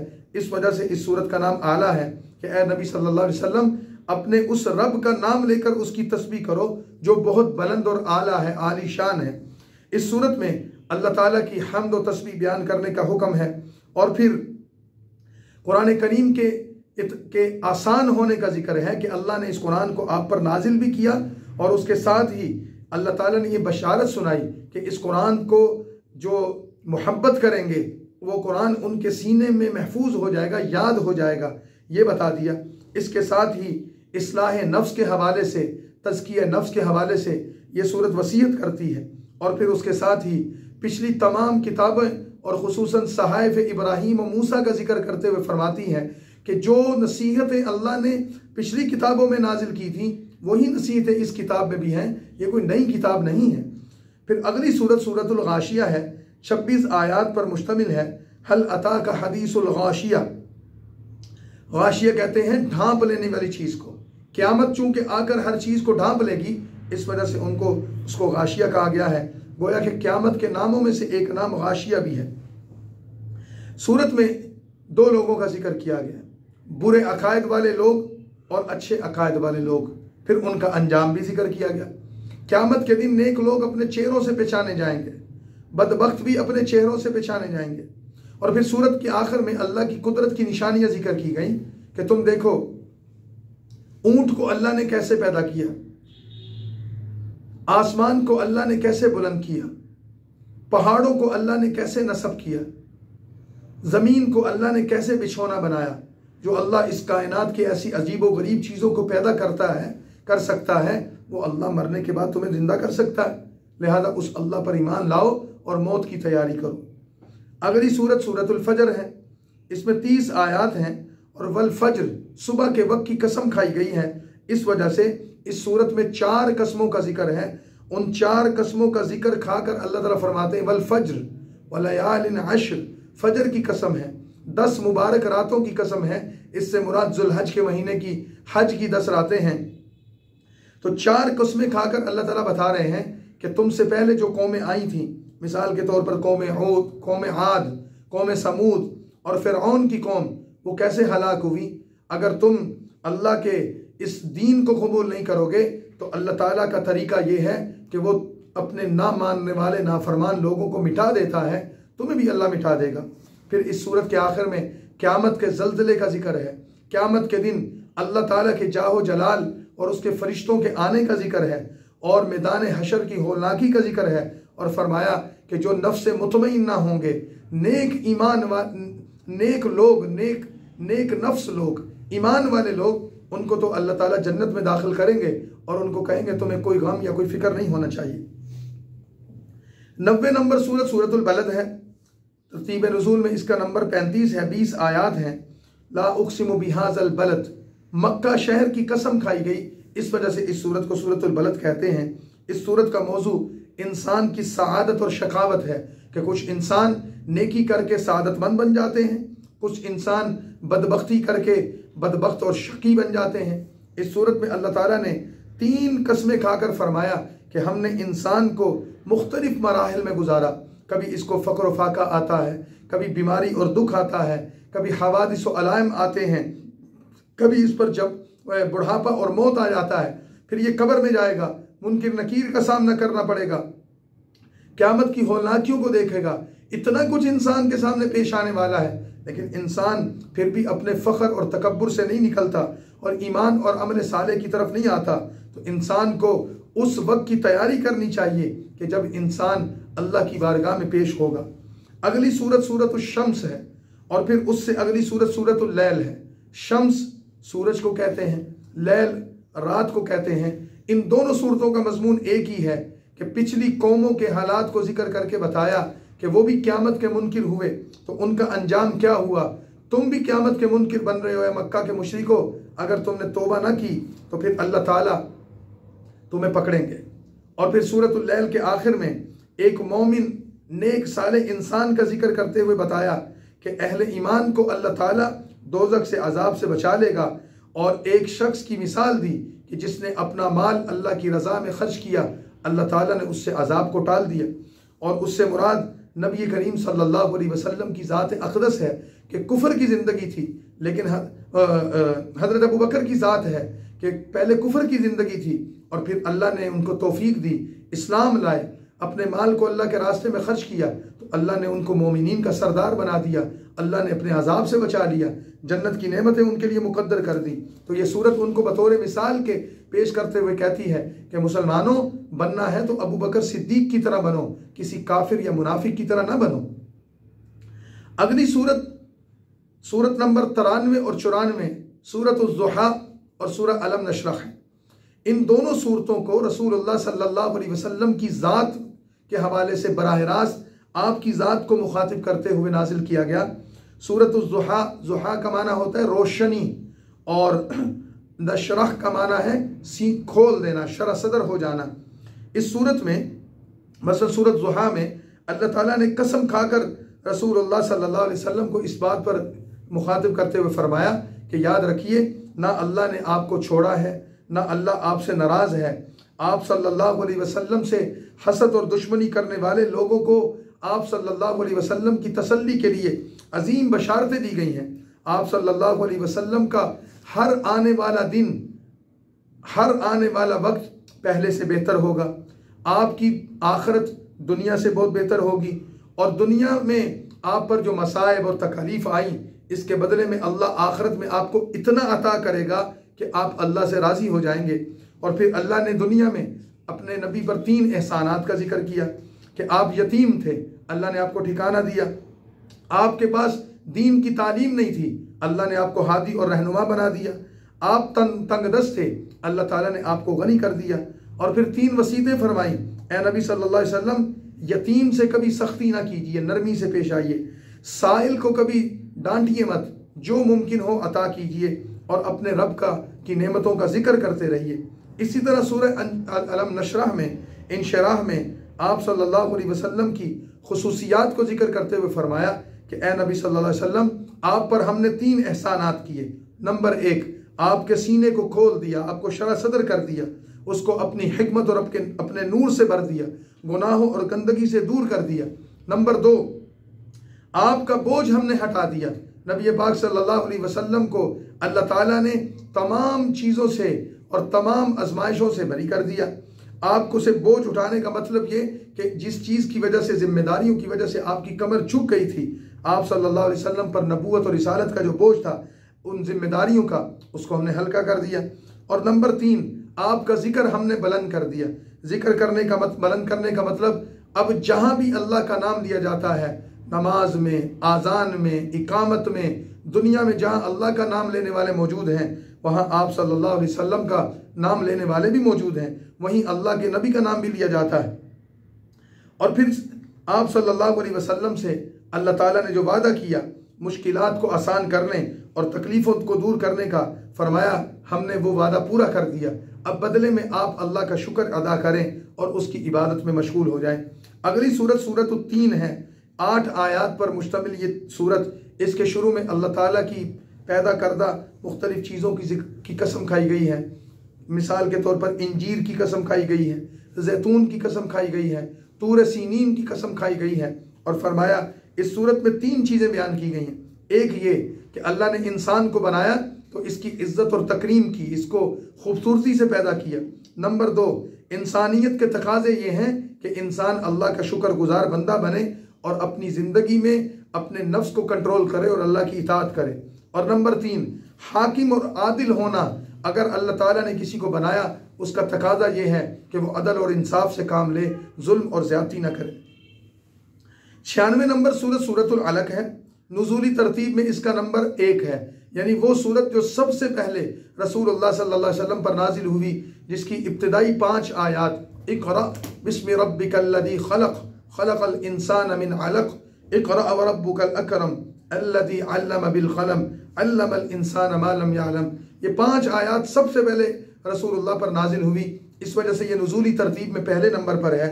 इस आयत के में अलग का जिक्र है, इस वजह से इस सूरत को सूरत और अलग कहते हैं। यानी वो गोश्त का लोथड़ा जिससे अल्लाह ने इंसान को बनाया, इस वजह से इस सूरत का नाम अलग रखा गया।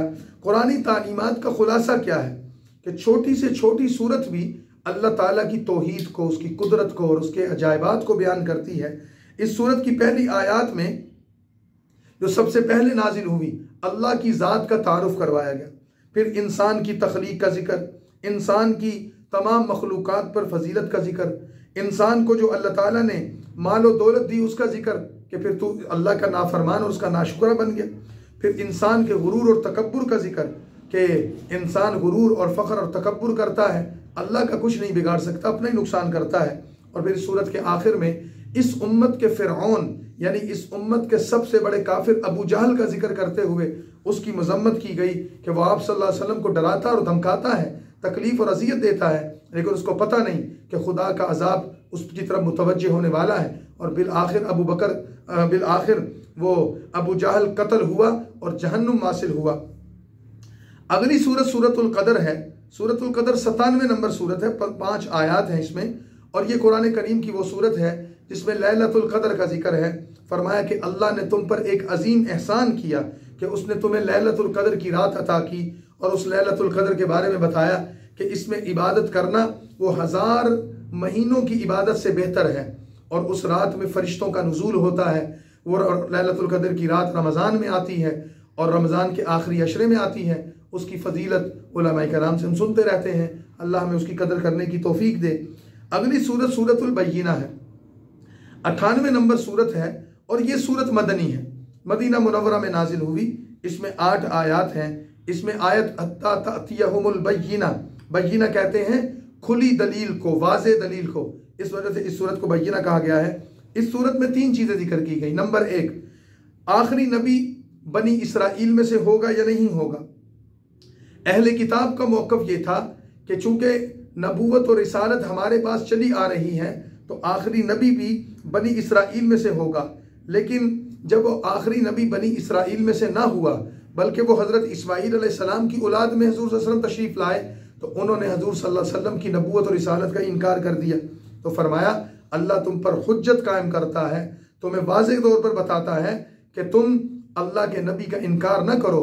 तुम्हारी किताबों में ये बात लिखी गई है, वो अलामात मौजूद हैं, लिहाजा तुम उन अलामात के बावजूद, उन हक़ाइक़ के बावजूद इस नबी का इनकार करते हो जो कुरान जैसा बड़ा मौजज़ा लेकर आया है तुम्हारे पास, तो फिर तुम अपनी बदबख्ती के रास्ते पर चल रहे हो। और फिर बनी इसराइल के उन हालात की तरफ इशारा किया गया कि जो उन्होंने 40 साल का ज़माना गंदगी में गुजारा, ज़िना, शराब नोशी, कत्ल गारत, बुत परस्ती और डाका जनी के जो 40 साल उन्होंने गुजारे थे, अल्लाह के नबी सल्लल्लाहु अलैहि वसल्लम को मुतवज्जे करते हुए फरमाया गया कि ये लोग कैसी ज़िंदगी गुजार रहे हैं, और ऐसी गंदी सोसाइटी में जिसमें जराइम आम थे, आप सल्लल्लाहु अलैहि वसल्लम ने ज़िंदगी गुजारी पाकीज़ा। 40 साल वो ज़माना जो रसूलुल्लाह सल्लल्लाहु अलैहि वसल्लम ने मक्का के लोगों में गुजारा, उस पूरे ज़माने में आप सल्लल्लाहु अलैहि वसल्लम ने कभी कोई बुराई नहीं की, कभी कोई बद अखलाकी नहीं की, कभी कोई कमज़ोरी आपकी लोगों के सामने नहीं आई। तो ये आपके बाकिरदार होना आपकी नबूवत की एक बहुत बड़ी दलील है। फिर इस सूरत में दूसरी चीज़ इखलास का जिक्र किया गया है कि कोई अमल भी इंसान का ईमान के बगैर और इखलास के बगैर मोतबर नहीं है। और हर नबी ने अपनी उम्मत को ईमान और इखलास की दावत दी है। आमाल की कबूलियत का दारो मदार ईमान पर है और इखलास पर है। ईमान का मतलब है अकीदा दुरुस्त हो और इखलास का मतलब है नीयत दुरुस्त हो। और फिर इस सूरत के आखिर में दो ग्रोहों का जिक्र है, एक नेक बख्त लोग और एक बदबख्त लोग। दोनों का अंजाम बता दिया। बदबख्तों को अजाब होगा और नेक बख्तों को अल्लाह की नेमतें जन्नत की सूरत में मिलेंगी। अगली सूरत सूरतुल जिलजाल है। जिलजाल इज़ा ज़ुलज़िलतिल अर्ज़ु ज़िलज़ालहा के जल्जला पैदा होना।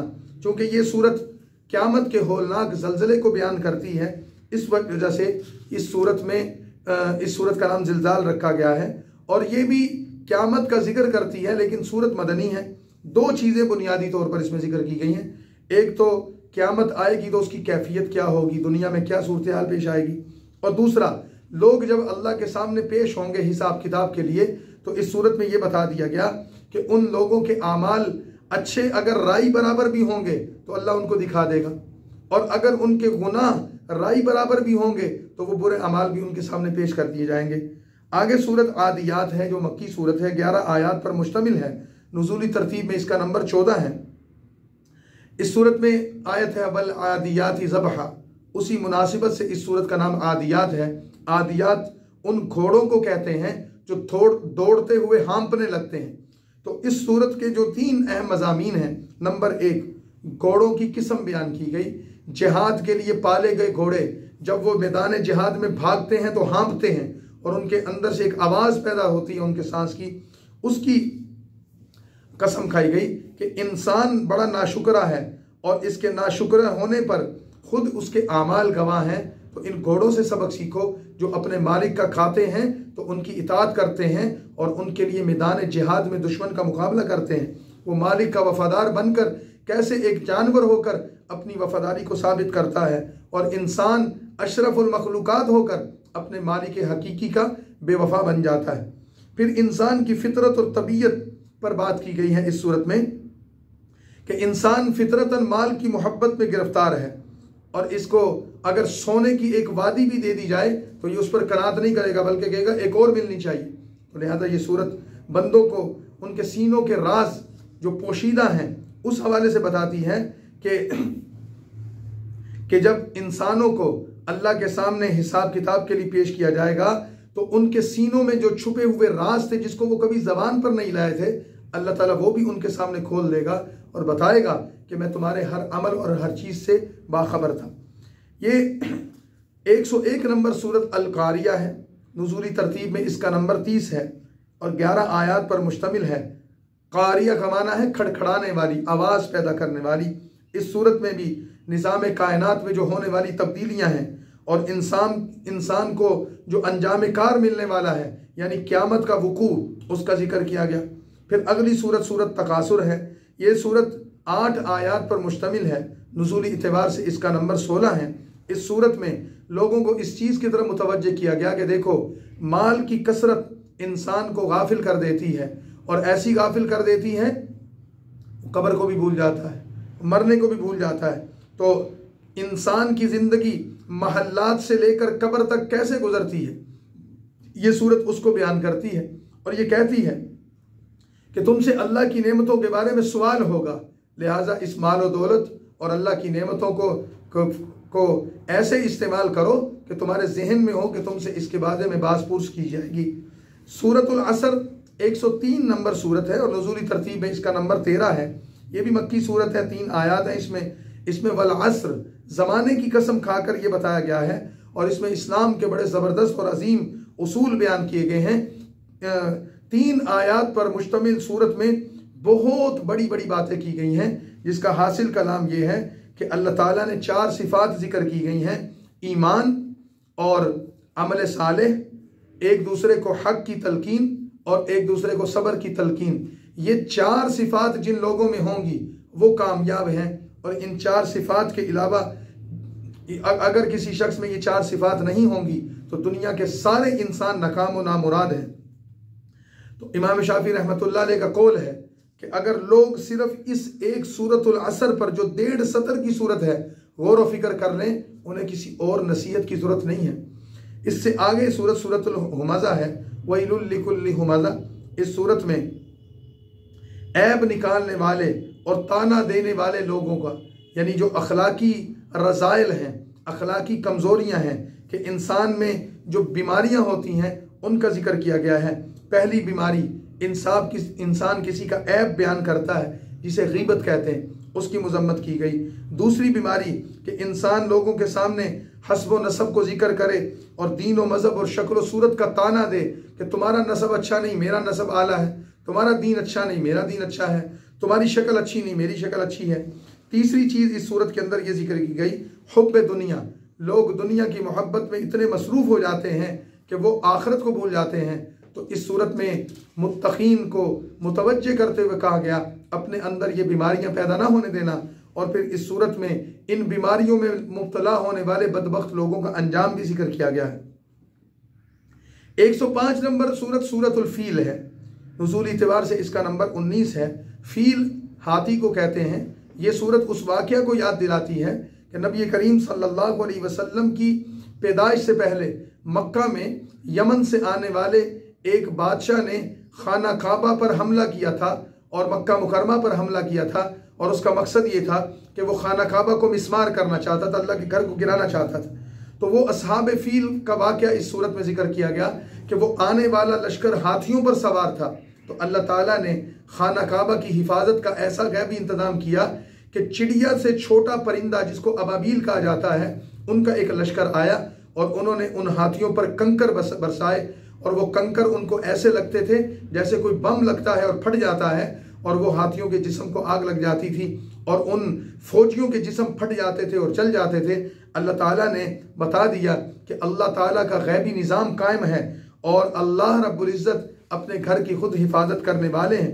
ये वाक़या नबी करीम सल्लल्लाहु अलैहि वसल्लम की पैदाइश से कुछ अरसा पहले पेश आया था, और उस वाक़या को अल्लाह ने नबी करीम सल्लल्लाहु अलैहि वसल्लम के ज़रिए इस इंसानियत के लिए एक सबक बना दिया। अगली सूरत सूरतुल कुरैश है। कुरैश से मुराद रसूलुल्लाह सल्लल्लाहु अलैहि वसल्लम का ख़ानदान कुरैश है। इस सूरत में उनको मुखातिब करके कहा गया है कि ए कुरैश के गिरोह, देखो पिछली सूरत में तुम्हें बताया गया कि अल्लाह ने खाना काबा की हिफाजत की, तुम कुरैश के लोग मक्का में मौजूद हो, खाना काबा के मुतवल्ली हो, तो तुम्हें इस घर की वजह से इज्जत मिली, अमन मिला, रिस्क मिला, तो तुम फिर भी इस घर के मालिक और परवरदिगार अल्लाह की इबादत नहीं करते। अल्लाह ताला ने अपने एहसानात जिक्र करके उनको फरमाया कि तुम कौम परस्ती में मुब्तला हो, तुम्हें खुदा परस्ती करनी चाहिए। तो कुरैश के लोगों, अल्लाह की नेमतों का शुक्र अदा करके अल्लाह के बरगुज़ीदा बंदे बन जाओ। 107 नंबर सूरत सूरतुल माऊन है। ये सूरत नुज़ूली एतबार से 17 नंबर पर है और इस सूरत में भी 7 आयात हैं। और ये सूरत माऊन कहते हैं कि बर्तने की जो इस्तेमाल की जो चीज़ें हैं कि आरियतन उनको देना। इस हवाले से इसमें इंसानों के 2 ग्रोहों का जिक्र किया गया है। एक ग्रोह वो है कि जो क़यामत के दिन पर ईमान नहीं रखते, यतीमों के हुकूक दबा लेते हैं, गरीब और मस्कीन लोगों को खाना नहीं खिलाते, अल्लाह के साथ ना इनका मामला सही है ना अल्लाह के बंदों के साथ। और दूसरा ग्रोह मुनाफिकीन का है, खुले काफिर नहीं है, ज़बान से कलिमा पढ़ते हैं और दिल में कुफर रखते हैं। उनकी अलामात ये बयान की गई हैं कि ये नमाज में सुस्ती करते हैं। अव्वल तो नमाज अदा ही नहीं करते, और अगर नमाज में आते हैं तो सुस्त और काहिल होकर आते हैं। उनका जिक्र करते हुए उनके आमाले बद का नतीजा और अंजाम बद बताया गया है। 108 नंबर सूरत सूरतुल कौसर है। 3 आयात पर मुश्तमिल ये सूरत नुज़ूली तरतीब में 15वें नंबर पर है। नबी करीम सल्लल्लाहु अलैहि वसल्लम के मकाम और मर्तबे को जाहिर करते हुए अल्लाह ताला के इनामात को जिक्र कर रही है। पहली चीज़ ये की गई, ए नबी सल्लल्लाहु अलैहि वसल्लम, अल्लाह ने आप पर फजल और एहसान किया कि आपको हौज़ कौसर अता किया। दूसरी चीज़ ये की गई, हौज़ कौसर क्या है? जन्नत की वो नहर कि जिसमें अल्लाह ताला ने दूध से ज़्यादा सफ़ेद और शहद से ज़्यादा मीठा पानी पैदा किया है। क़यामत के दिन अल्लाह ताला के नबी हशर के मैदान में अपने उम्मतियों को उससे पानी पिलाएंगे। और दूसरी चीज़ ये बताई गई कि अल्लाह ताला की तरफ से आपको अजीम नेमत दी गई, और इस कौसर की नेमत के साथ अल्लाह ताला आपको हुक्म फरमा रहे हैं कि आप नमाज अदा करें और अल्लाह के लिए कुर्बानी दें। और इसके साथ ही तीसरी चीज़ इस सूरत में ये बताई गई कि आप सल्लल्लाहु अलैहि वसल्लम के दुश्मन आपको कहते थे आपकी नरीना औलाद नहीं है, आपकी नस्ल कैसे चलेगी? कोई दुनिया में आपका नाम लेने वाला नहीं होगा। तो फरमाया कि आपका नाम तो बाकी रहेगा, आपके दुश्मनों का नाम और निशान मिट जाएगा। और अल्लाह ने ये करके दिखाया। सूरतुल काफिरून 109 नंबर है और 18वां नंबर है नुज़ूल तरतीब में। ये काफिरों का जिक्र करती है। अल्लाह ताला ने नबी करीम सल्लल्लाहु अलैहि वसल्लम को इस सूरत के ज़रिए मुखातिब करते हुए फरमाया कि काफिरों को एक बात वाज़े तौर पर कह दें कि काफिरों का कुछ लोग आप सल्लल्लाहु अलैहि वसल्लम के पास आए और कहा कि जी एक सौदा कर लेते हैं, कुछ लो और कुछ दो की बुनियाद पर। आप हमारे बुतों की इबादत करें, हम आपके रब की इबादत करेंगे। आप हमारे बाप दादा के दीन पर चलें, हम आपके दीन पर चलेंगे। तो अल्लाह ताला ने बिल्कुल वाज़े तौर पर दो टोक फरमा दिया, इस्लाम और शिर्क जमा नहीं हो सकते, इस्लाम और कुफर जमा नहीं हो सकते। अगर चाहते हो तो मेरे रब की इबादत करो, मैं तुम्हारे रब की इबादत नहीं कर सकता, तुम्हारे माबूदों की इबादत नहीं कर सकता। तुम्हें तुम्हारा दीन मुबारक, मुझे मेरा दीन मुबारक। 110 नंबर पर सूरत नसर मदनी सूरत है। नबी करीम सल्लल्लाहु अलैहि वसल्लम को जब अल्लाह ताला ने फतह और नुसरत अता फरमाई तो उस वक़्त ये सूरत नाजिल हुई जो फतह मक्का के मौके पर नाजिल हुई थी 10 हिजरी में, जिसमें ये बात फरमाई गई है कि रसूलुल्लाह सल्लल्लाहु अलैहि वसल्लम को अल्लाह ताला ने फतूहात अता फरमा दी और आप सल्लल्लाहु अलैहि वसल्लम के दुनिया में आने का मकसद पूरा हो गया और इशारा कर दिया इस बात की तरफ कि आप अल्लाह की याद में मशगूल हो जाएं। अब आपके इस दुनिया से रुखसत हो जाने का वक्त करीब है। इस सूरत के नाजिल होने के सिर्फ 70 दिन बाद आप सल्लल्लाहु अलैहि वसल्लम इस दुनिया से पर्दा फरमा गए थे। जब ये सूरत नाजिल हुई तो सहाबा किराम में बाज़ लोग ये समझ गए कि इसमें आप सल्लल्लाहु अलैहि वसल्लम के इस दुनिया से पर्दा फरमा जाने का जिक्र है। ये सूरत हमें ये बताती है कि आप सल्लल्लाहु अलैहि वसल्लम की ज़िंदगी के आखिर में ये मंजर था कि कभी एक बंदा भी इस्लाम कबूल नहीं करता था और कभी ऐसा था कि लोग जमात दर जमात और कबीला दर कबीला आते और इस्लाम कबूल करते। और इसमें अल्लाह के नबी को शुक्र अदा करने और अल्लाह की हम्द व सना बयान करने का हुक्म दिया गया। 111 नंबर पर सूरतुल लहब है। ये सूरत नुज़ूली एतबार से 6वें नंबर पर है। आप सल्लल्लाहु अलैहि वसल्लम का रिश्ते में एक चचा था अबू लहब, वो आपको अजियत देता, तकलीफें पहुंचाता। जब आपने अपने रिश्तेदारों को दीन की दावत दी तो अबू लहब ने पत्थर उठाकर आपको मारा और कहा तब्बन लगा या मोहम्मद, कि ए मोहम्मद नाउज़ बिल्लाह तू बर्बाद हो जा, क्या तूने इन फजूल बातों के लिए हमें बुलाया था? तो उसकी मजम्मत में ये सूरत नाजिल हुई और फरमाया कि हलाक या बर्बाद हुजूर ना हो, हाथ हुजूर के ना टूटे बल्कि हाथ तो अबू लहब के टूटे, बर्बाद और हलाक वो हो। इसी तरह अबू लहब की बीवी उम्मे जमील जो आप सल्लल्लाहु अलैहि वसल्लम को अजियत और तकलीफ देने में पेश रहती थी, उसके जिल्लत अमेज अंजाम और उसके इबरतनाक अंजाम का जिक्र किया गया। अगली सूरत सूरतुल इखलास है। ये आखिरी 3 सूरतों में से एक सूरत है। सूरतुल इखलास 4 आयात पर मुश्तमिल है जो अल्लाह की तौहीद को बयान करती हैं।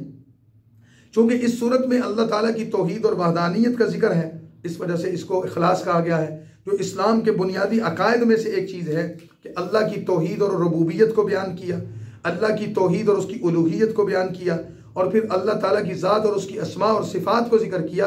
अल्लाह एक है, वो गनी है, उसको किसी की कोई परवाह नहीं है और अल्लाह ने सबको पैदा किया, लेकिन अल्लाह को किसी ने पैदा नहीं किया, उसकी कोई औलाद नहीं है। ये सारी चीज़ें इस सूरत में जिक्र की गई। और फिर 113 नंबर सूरत सूरतुल फलक है और 114 नंबर सूरत सूरतुल नास है। ये आखिरी कुरान करीम की 2 सूरतें हैं। जो सूरतुल फलक है उसमें 5 आयात हैं और सूरतुल नास में 6 आयात हैं। सूरतुल फलक और सूरतुल नास रसूलुल्लाह सल्लल्लाहु अलैहि वसल्लम पर उस वक़्त नाजिल हुई जब किसी यहूदी ने या किसी मुशरिक औरत ने आप सल्लल्लाहु अलैहि वसल्लम पर, यहूदी औरतों ने आप सल्लल्लाहु अलैहि वसल्लम पर जादू और सहर कर दिया था। तो आप सल्लल्लाहु अलैहि वसल्लम को उस जादू या सहर के इलाज के लिए अल्लाह ताला ने ये 11 आयात जो 2 सूरतों की शक्ल में अता फरमाई। मिसाल के तौर पर सूरह फलक जो है उसमें अल्लाह ताला अपने नबी सल्लल्लाहु अलैहि वसल्लम को ये फरमाते हैं कि 4 चीज़ों के शर से आप पनाह मांगें।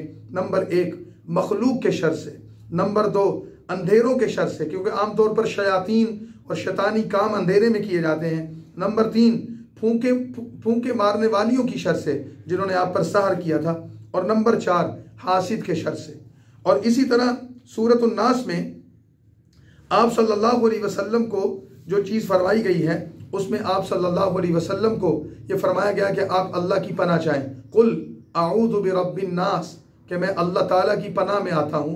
मलिकिन नास, उसकी पनाह में आता हूँ जो लोगों का बादशाह है। इलाहिन नास, जो लोगों का माबूद है। मिन शर्रिल वसवासिल खन्नास, मैं खन्नास के शर से यानी शैतान के शर से पनाह में आता हूँ अल्लाह की। अल्लज़ी युवस्विसु फी सुदूरिन नास मिनल जिन्नति वन नास, वो शैतान जिन्नात में से हों या इंसानों में से सीनों में शर फैलाते हैं। तो ये पनाह चाहने और उसके इलाज के तौर पर रसूलुल्लाह सल्लल्लाहु अलैहि वसल्लम को ये रूहानी ख़जाने अता किए गए। इनको मुअव्वज़तैन भी कहते हैं, क्योंकि इन दोनों सूरतों में अल्लाह ताला की पनाह मांगी गई है कि ए अल्लाह हम तो तेरी पनाह में आते हैं।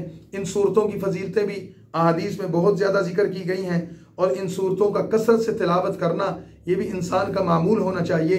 तो बीमारी आ जाती है, तकलीफ़ आ जाती है, मुसीबत आ जाती है, उससे बचाव की तदबीर के लिए इन सूरतों से इंसान रूहानी ताकत हासिल कर सकता है। तो इन सूरतों के उन्वान पर कुरान करीम को मुकम्मल किया। सूरह फातिहा कुरान की पहली सूरत थी जिसके आगाज़ में ये कहा गया था कि ए अल्लाह हम आपसे हिदायत का रास्ता चाहते हैं और इनाम याफ्ता लोगों के रास्ते पर चलना चाहते हैं। और कुरान के इख्तिताम पर इन सूरतों में ये मजमून बयान किया गया कि ए अल्लाह जिस हिदायत के रास्ते पर चलने की हमने आपसे दुआ की है उसके रास्ते में कोई शैतान रुकावट बन जाए, कोई वसवसा रुकावट बन जाए, कोई जिन या इंसान उसमें रुकावट बनकर हमें दूर करना चाहे तो हम तेरी पनाह चाहते हैं, तो हमें उस रास्ते पर चला और उनसे पनाह अता फरमा। इन मज़ामीन पर इन सूरतों को ख़त्म कर दिया गया। तो ये कुरान करीम का खुलासा जो हमने रमज़ानुल मुबारक के आगाज़ में शुरू किया था, आज अल्हम्दुलिल्लाह अल्लाह के फजल और उसकी तौफीक से उसकी तकमील हो गई है। अल्लाह ताला हमें इसके तो पढ़ने पर, इसके बयान करने पर, इसके सुनने पर अपनी शान के मुताबिक अजर अता फरमाए। अल्लाह ताला से हम इस पर दुआ करते हैं कि या अल्लाह इसमें जो कोई कमी रह गई, कोई कोताही हो गई, कोई कमज़ोरी हो गई, कोई गलत बयानी हो गई, दानिस्ता या ना दानिस्ता, ए अल्लाह इसके अपने फजल से माफ़ फरमा। इसको बयान करने के लिए जो हमने कोशिश की, ए अल्लाह इसको कबूल फरमा। और जो कुछ हमने समझा और सीखा हम सबको इस पर अमल करने की तौफीक अता फरमा। जो लोग इसको सुन रहे थे, सुनने में उन्होंने अपने ख्यालात का इजहार किया, नेक तमन्नाओं का इजहार किया, हमें अपनी दुआओं से नवाजा। ए अल्लाह हमारी उन तमाम मर्द व ख़वातीन के लिए दुआ है कि अल्लाह उनको जज़ाए खैर अता फरमा, उनकी मुरादों को पूरा फरमा, उनकी हाजात को पूरा फरमा, तकलीफ़ों, परेशानियों, मुसीबतों और बीमारियों से या अल्लाह हम सब की हिफाजत फरमा। हमें कुरान करीम की सच्ची मोहब्बत नसीब फरमा और इस कुरान पर हमें अमल करने वाला बना। इस रमज़ानुल मुबारक को भी हमारे लिए बाबरकत बना और हमें आने वाली ज़िंदगी में भी रमज़ान की मुबारक रातें अता फरमा, दिन अता फरमा। इन कलिमात पर हम इख्तिताम करते हैं कि या अल्लाह इस कुरान को जो तेरा कलाम है, तेरे महबूब के सदक़े हमें मिला है, इसको हमने समझने की मामूली सी कोशिश की है। जितना हमने बयान किया, कोशिश की, समझा, इस पर हमें अमल करने की तौफीक अता फरमा और इस कुरान के नूर को हमारे सीने में दाखिल फरमा, मुनव्वर फरमा और हमें इस पर अमल करने के लिए हिम्मत और ताकत अता फरमा कि हमारी आने वाली सारी ज़िंदगी इस कुरान के मुताबिक गुजरे, हमारा निज़ाम ज़िंदगी इस कुरान के मुताबिक गुजरे। या अल्लाह इस पर हम आपकी मदद के, आपके ताउन के तलबगार हैं, आपकी तौफीक के तलबगार हैं। हमें वो सब कुछ अता फरमा जो इस कुरान में तूने अता किया और हमारी इस कोशिश को कबूल फरमा। व आखिर दावाना अनिल हम्दुलिल्लाहि रब्बिल आलमीन।